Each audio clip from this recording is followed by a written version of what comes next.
Assalamualaikum warahmatullahi wabarakatuh. Hai teman-teman semua, kembali lagi di Tengku Ridwan Channel. Kali ini kita akan membahas sebuah kisah lanjutan daripada video sebelumnya, yaitu tentang Kesultanan Seljuk. Jadi Seljuk ini itu pertama kalinya di awalnya itu di daerah Turkistan di Asia Tengah. Dan Seljuk ini ataupun Turkistan ini dulunya itu kan ada yang berangkat, ada yang tetap di Turkistan sampai Islam datang dan mereka memeluk Islam. Yang pertama kali yang berpengaruh yang bernama Seljuk Baik.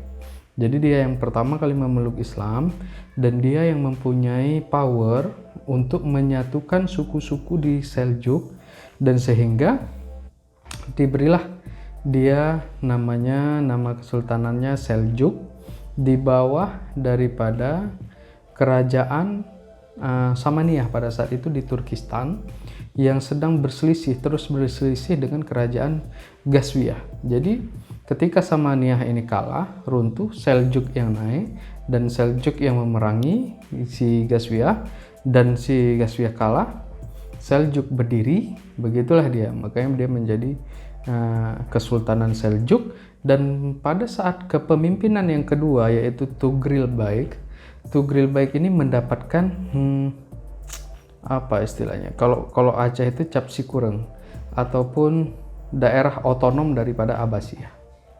Nah, inilah dia awal mula daripada lanjutan cerita sebelumnya, di mana pengaruh Seljuk Baik Kesultanan Seljuk terhadap peradaban Islam bangsa Turki di dunia, begitu. Jadi pada saat Kesultanan Seljuk itu, Abbasiyah di Baghdad itu melemah, dia sudah melemah.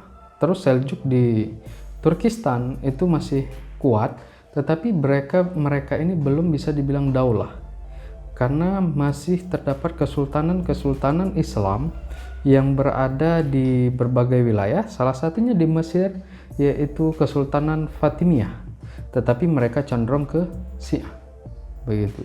Jadi dia tidak bisa dibilang daulah, tetapi baru kesultanan. Tetapi Abbasiyah sudah redup pada saat itu, sehingga keredupan si Abbasiyah ini mendapat gencaran dari Mongol dari wilayah timur, Romawi dari wilayah barat, yang mengancam kehidupan dan kesejahteraan masyarakat di daerah Irak, Iran, Palestina, di Jazirah Arab lah kita bilang itu. Sehingga memanggil si Seljuk ini, Kesultanan Seljuk, untuk melindungi saudara-saudaranya di sana. Dan ada juga sebagian bangsa mereka yang memang sudah di sana, yang dari dulu sudah masuk di dalam politik di Kesultanan Kedaulahan Abbasiyah gitu. Jadi mereka ke sana membuat kenyamanan di Irak, Iran dengan memukul Romawi dan pertahankan dari Mongol.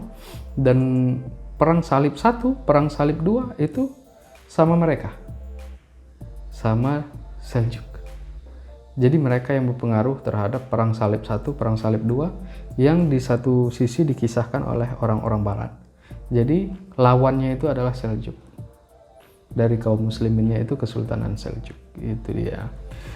Nah, jadi pada saat itu ada namanya Arsalan. Ini salah satu raja di Seljuk. Dia mempunyai cita-cita dan keinginan untuk menyatukan Islam seluruh dunia. Jadi kesultanan Islam yang terpencar-pencar di seluruh dunia, dia punya keinginan untuk disatukan, tetapi penerusnya itu belum sampai tegaknya Imperium Turki Utsmani yang bisa menyatukan kerajaan kesultanan Islam di seluruh dunia, termasuk Kesultanan Aceh, Kesultanan Malaka pada saat itu di bawah naungan daripada Kesultanan Turki Utsmani, Imperium Turki Utsmani, Daulah Turki Utsmani.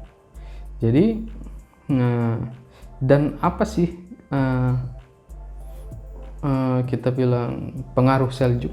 Seljuk pernah memukul mundur pasukan Bizantium dari Palestina yang dipimpin oleh Kaisar Diogenes Romawi Timur, yang terkenal tidak pernah kalah dan dia sangat terkenal dengan strategi perangnya.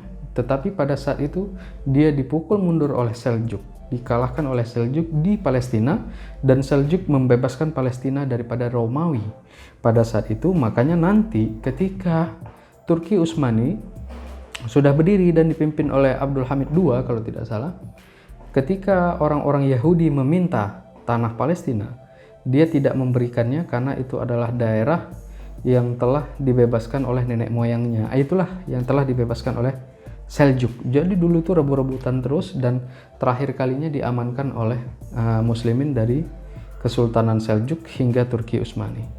Itu tanah Palestina. Jadi Seljuk. Sehingga sampai sekarang kalau bisa dibilang Erdogan, presiden Turki, juga memandang Palestina adalah suatu tanah yang harus dilindungi. Karena dari zaman dahulu nenek moyang mereka itu melindungi tanah Palestina. Itu dia cikal bakal sejarah kenapa Turki tidak bisa melepas begitu saja historinya dengan Palestina. Karena di situ saat itu pernah terjadi sejarah besar memukul Kaisar Romawi Timur oleh pasukan Seljuk. Ya. Dan di saat mereka, jadi Seljuk itu sudah besar. Ada di wilayah Turkistan, ada di wilayah Iran, ada di wilayah Irak. Jadi dipimpin oleh gubernur-gubernur di Seljuk. Dan kita fokus untuk di Irak, Irannya ya. Karena ini pengaruh besar terhadap Islamnya gitu. Dan di saat itu mereka melanjutkan tradisi-tradisi daripada Daulah Abbasiyah, Daulah Umayyah, yaitu tentang toleransi. Jadi di saat kepemimpinan Seljuk di daerah Persia itu, Baghdad itu ada tempat ibadah Nasrani, tempat ibadah Yahudi, dan masjid itu berdampingan. Dan di sana hidup dengan aman sekali. Di daerah ya Jazirah Arab ya. Itu sangat aman di bawah kepemimpinan daripada Seljuk.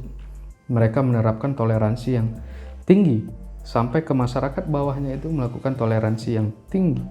Dan karena masyarakatnya bahagia, masyarakatnya tenang, aman, mereka melahirkan karya-karya yang luar biasa.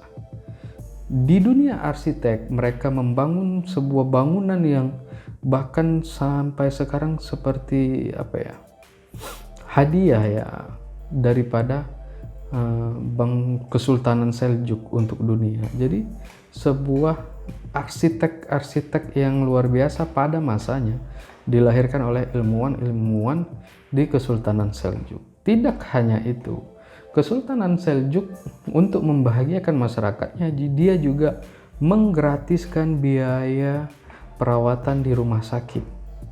Jadi dia membayar dokter umum, dokter bedah, dokter mata, dan lain-lain untuk melayani masyarakat pada saat itu tanpa memandang suku, ras, dan agama. Di satu sisi, kemajuan daripada Kesultanan Seljuk ini yaitu membuat sebuah kementerian yang bergerak di bidang pos dan komunikasi. Jadi sehingga kesultanan yang begitu besar, wilayah per wilayah itu bisa terasa dekat dengan surat menyurat yang rapi. Jadi itu Kesultanan Seljuk membuat Kementerian Pos dan Komunikasi gitu, bisa bilang. Dan Seljuk adalah jawaban masyarakat Islam pada saat itu ketika kehilangan Daulah Abbasiyah. Jadi Seljuk datang melindungi dan mengayomi masyarakat-masyarakat Muslim di wilayahnya, begitu. Adapun nama-nama Sultanan Seljuk yang saya sebutkan tidak semua, tetapi ini adalah salah satu pengaruh. Yang pertama, Seljuk Bey yang mendirikan, menghimpun suku-suku Ogos, kesukuan Turk pada masa itu, dia yang menyatukan dan membuat Seljuk sejarahnya panjang sampai Tugril Bey. Tugril Bey ini ketika dia menjabat raja mendapatkan otonom dari Abbasiyah, diakui oleh Abbasiyah. Itu di zaman Tughril Baik. Jadi sebelum Tughril Baik itu Seljuk sudah ada. Seljuk sudah ada. Tetapi masanya di zaman Tughril Baik itu dipengaruhi oleh peradaban-peradaban daripada Abbasiyah. Sehingga mereka yang akan membuat peradaban Islam di 2/3 dunia ini, begitu. Nah, yang ketiga namanya Af Arsalan. Jadi Af Arsalan ini adalah Sultan Seljuk yang terkenal di dalam mempertahankan wilayahnya daripada gangguan-gangguan Romawi. Jadi perang salib 1 itu di zaman beliau. Dan beliau juga mempunyai cita-cita ingin menyatukan Islam di seluruh dunia. Jadi awal mula rintisan ataupun awal mula konsep itu di Af Arsalan yang akan dikembangkan oleh Turki Utsmani. Jadi Turki Utsmani mempunyai pondasi, landasan, pengalaman yang diambil daripada Kesultanan Seljuk.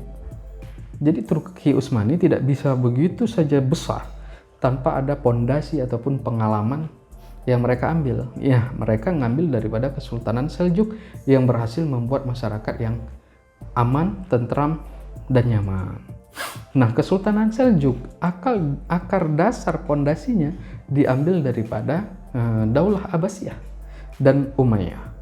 Jadi inilah dia rentetan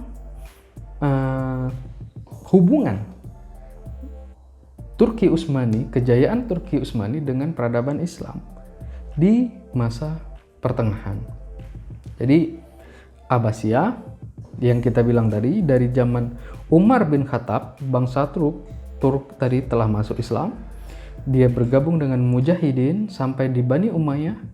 Dia ikut perang sampai Turkistan tadi yang Seljuk, sehingga Seljuk masuk ke dalam lingkaran di Abbasiyah. Masuk dia dalam lingkaran Abbasiyah. Sebelumnya Seljuk sudah ada. Tapi pada zaman Tughril Baik dia masuk ke dalam lingkaran Abbasiyah dan dia pelajari, dia lihat dan dijadikan sebagai pondasi Seljuk untuk masa depan. Nah, Seljuk masa depan ini berhasil jaya dengan memberikan rumah sakit yang gratis tanpa memandang suku, agama, dan ras. Terus lahirnya ilmuwan-ilmuwan seperti arsitek dengan mereka bisa membangun bangunan-bangunan yang luar biasa pada masa itu, dan juga ilmu-ilmu pengetahuan yang lain. Dan Imam Al-Ghazali lahir di zaman Kesultanan Seljuk. Nah, inilah dia bebas, setiap masyarakat bebas untuk mencari ataupun keilmuannya untuk belajar gitu. Jadi bebas untuk belajar di zaman Seljuk ini. Termasuk itu Imam Al-Ghazali. Lahir dari keamanan, kenyamanan, fasilitas yang diberikan oleh Kesultanan Seljuk. Rumah sakit gratis dengan memberikan dokter umum, dokter bedah, dokter mata, dan lain-lain, juga dokter farmasi untuk melayani masyarakat. Itu tadi. Dan yang selanjutnya mendirikan Kementerian Pos. Kalau kita bilang pos komunikasi ya, jadi tentang surat menyurat semuanya tertata, adanya nomor surat dan segala macam lebih rapi di zaman Kesultanan Seljuk. Dan ini sistem pemerintahan ini cikal bakal pondasi dasar yang digunakan oleh Turki Utsmani. Nah, jadi mengapa Turki Utsmani berbeda dengan Romawi, berbeda dengan yang bangsa-bangsa lain, Spanyol yang lain? Ya karena dia mempunyai pondasi dari Islam. Nah, jelas kan? Dari Seljuk dia mengambil pondasi dari Abbasiyah. Terus Turki Utsmani mengambil dari Seljuk. Nah, jadi peradaban Islam itu keluar sehingga 2/3 dunia diterangi oleh keislaman dengan peradaban yang dibawa oleh Turki Utsmani. Dari mereka menggabungkan kesultanan-kesultanan Islam di seluruh dunia menjadi Daulah Islamiyah Turki Utsmani, termasuk Kesultanan Aceh, Kesultanan Malaka itu masuk di dalamnya. Makanya kalau kita orang-orang Aceh tahu bendera Aceh itu bulan bintang dan di bawahnya ada pedang. Kenapa bulan bintang? Itu adalah Daulah Turki Utsmani. Jadi dia itu kayak kesultanan yang di bawah Turki Utsmani. Begitu juga dengan Malaysia. Sampai sekarang bendera Malaysia masih ada bulan bintangnya.